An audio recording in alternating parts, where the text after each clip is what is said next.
Hello बच्चों, आप लोगों को फिजिक्स का लेसन 3 का सब्जेक्टिव जो काफ़ी इंपॉर्टेंट है, एकदम मोस्ट वीवीआई क्वेश्चन है। ठीक है, आप लोगों को बताने जा रहा हूँ। इसके पहले लेसन 1 और लेसन 2 का डाल चुका हूँ, हिस्ट्री का पूरा सब्जेक्टिव डाल दिया हूँ।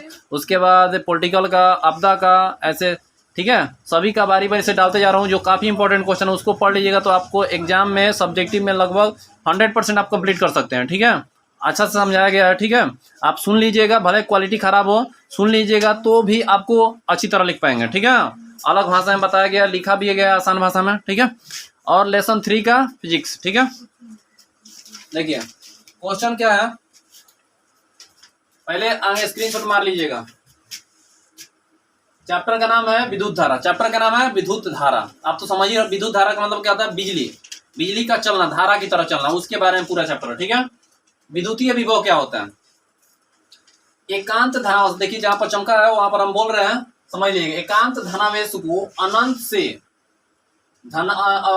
से विद्युतीय क्षेत्र के किसी एक बिंदु तक ले जाने में किया गया कार्य की मात्रा को उस बिंदु का विद्युतीय विभव कहा जाता है। विद्युतीय विभव किसे कहता है, यहाँ से कोई वस्तु, यहाँ से कोई आवेश उठाकर यहाँ तक ले गए, यहाँ से यहाँ तक ले जाने में कोई जितना कार्य लगा, यहाँ से यहाँ तक ले जाने में जो कार्य लगा उसे कहते हैं विद्युतीय विभव। क्लियर। अगला होता है विभवांतर। विभवांतर क्या होता है, एकांत धनावेश से विद्युतीय क्षेत्र में स्थित किसी एक बिंदु से दूसरे बिंदु तक ले जाने में किया गया कार्य की मात्रा उन दोनों बिंदुओं के बीच के विभवांतर कहा जाता है। ध्यान सुनिए अब क्या है उसमें, और इसमें समझिए क्या होता है। यहां से यहां तक ले जाने में कार्य जो लगा होता है वो विद्युतीय विभव होता है, और यहां से यहां तक के बीच की दूरी को विभवांतर कहा जाता है। मतलब एक विभव, दो विभव, दोनों विभव के अंतर को क्या कहते हैं, विभवांतर। यहां से यहां तक कार्य किया गया उसे विद्युतीय विभव कहते हैं, यहां से यहां तक के बीच की दूरी को क्या कहते हैं, विभवांतर। क्लियर। अगला क्वेश्चन, अगला एकदम इंपॉर्टेंट है, प्रतिरोध। प्रतिरोध मैंने समझ लिया रुकावट। प्रतिरोध मीन्स क्या होता है, रुकावट। प्रतिरोध मीन्स क्या होता है, रुकावट। ठीक है, अब सुनो, मान लिया जाए ये है, यहां से हम यहां से लाइन प्रवेश कर रहे हैं, तो इसके बीच में कोई रुकावट डाल दे उसको प्रतिरोध कहते हैं। ठीक है, ध्यान सुनिएगा। किसी चालक तार से होने वाले विद्युत धारा के प्रवाह, किसी चालक तार से होने वाला विद्युत धारा के प्रवाह में किसी माध्यम द्वारा रुकावट डाली जाए उसे प्रतिरोध कहते हैं। प्रतिरोध का ऐसा ही मात्रा, देखिए इंपॉर्टेंट है, ऑब्जेक्टिव के एकदम मोस्ट इंपॉर्टेंट क्वेश्चन है। प्रतिरोध का ऐसी मात्रा क्या होता है, तो ओम होता है। ठीक है, तो ये क्या बोला, मान लिया लाइन जा रहा है, लाइन जाने के बीच में उसको जितना वोल्टेज जा रहा है उसको रुकावट कर दिया जाए, उसके वोल्टेज को रुकावट कर, चाहे कोई भी चीज को जरूरत है उसको रुकावट कर जाए, उसको प्रतिरोध कहते हैं। ठीक है, अब सुनिए, विद्युत फ्यूज से आप क्या समझते हैं, विद्युत फ्यूज से आप क्या समझते हैं, ध्यान सुनिएगा। फ्यूज का तो आप लोग घर में आप उपयोग किए होंगे, देखते होंगे कि कहीं पर मान लीजिए आप फ्रिज लिए, जो भी लिए, उसमें एक फ्यूज लगाया जाता है। फ्यूज लगाने का मतलब क्या होता है कि पहले वोल्टेज ज्यादा से ज्यादा मात्रा में आएगा तो पहले फ्यूज के जलाएगा, अब फ्यूज के जलाने के बाद क्या होगा, वहां से कट हो जाएगा, वहां से क्या हो जाएगा, कट हो जाएगा, कनेक्शन क्या होगा, कटेगा। तो आपका इससे क्या फायदा होगा, 2 रुपया, 4 रुपया, 5 रुपया का फ्यूज के चलते आपका मतलब 10,000, 20,000, 50,000 का संपत्ति आपका बच सकता है, इसलिए फ्यूज लगाया जाता है। ठीक है, अब इसी को लेकर आपको समझना फ्यूज क्या क्वेश्चन है, विद्युत फ्यूज से आप क्या समझते हैं। फ्यूज विद्युतीय परिपथ में को, विद्युतीय परिपथ मतलब परिपथ माने रास्ता, ठीक है ना, विद्युत माने बिजली का रास्ता को सुरक्षा करने वाली युक्ति है, सुरक्षा करने वाली। इसका निर्माण तांबा एवं टीन के मिश्र धातु से होता है। इसका क्या, तांबा और टीन के मिश्र धातु से होता है। इसका गलनांक बहुत कम होता है, इसका मतलब गलनांक बहुत कम, मतलब गलने की क्षमता होती है ना, बहुत कम होती है, गलने की क्षमता बहुत कम होती है। ठीक है, फ्यूज के क्षमता से अधिक क्षमता वाले कार्य विद्युत प्रवाहित होने पर यह गर्म होकर गल जाता है। मतलब जितना चाहिए उससे अधिक मिलेगा तो क्या होगा, गल जाएगा।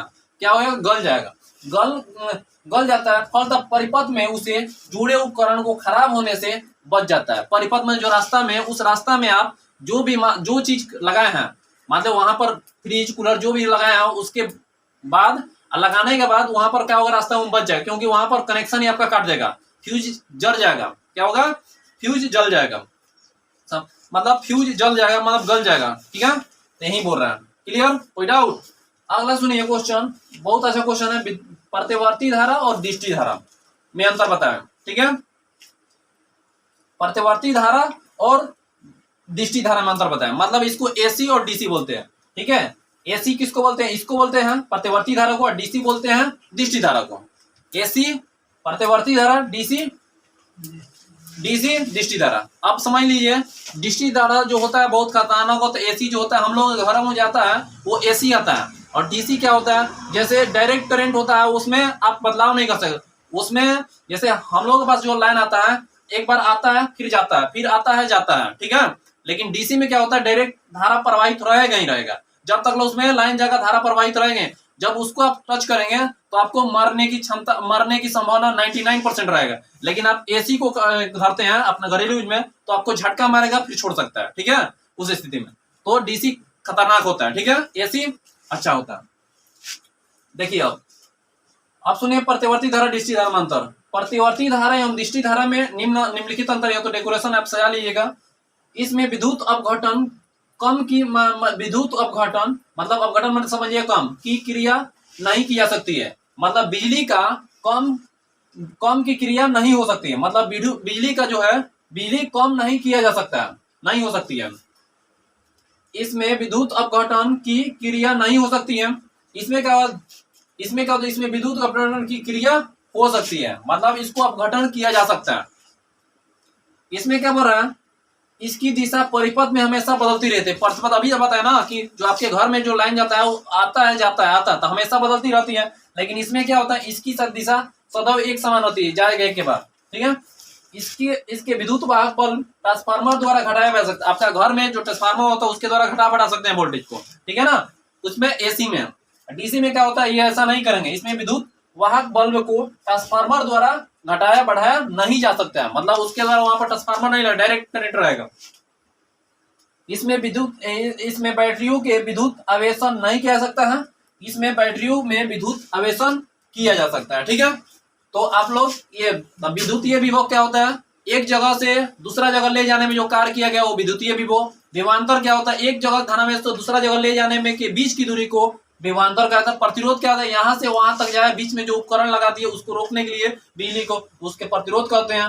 फ्यूज क्या होता है, आप लोग घरों में देखते हैं कि लंबा तार है उसमें तार के कोई आपका उपकरण मतलब ज्यादा मात्रा में पैसा ज्यादा कीमत का वाला है उसको बचाने के लिए आप 2 रुपए 1-2 रुपए का फ्यूज लगाकर जो बताया कि क्या चीज से बनता है वही बताया गया उसका किया जाता है उपयोग। और प्रतिवर्ती धारा डिस्टी धारा आप तो देख ही लिया, ठीक है, देख लीजिए, ठीक है। धन्यवाद फ्रेंड।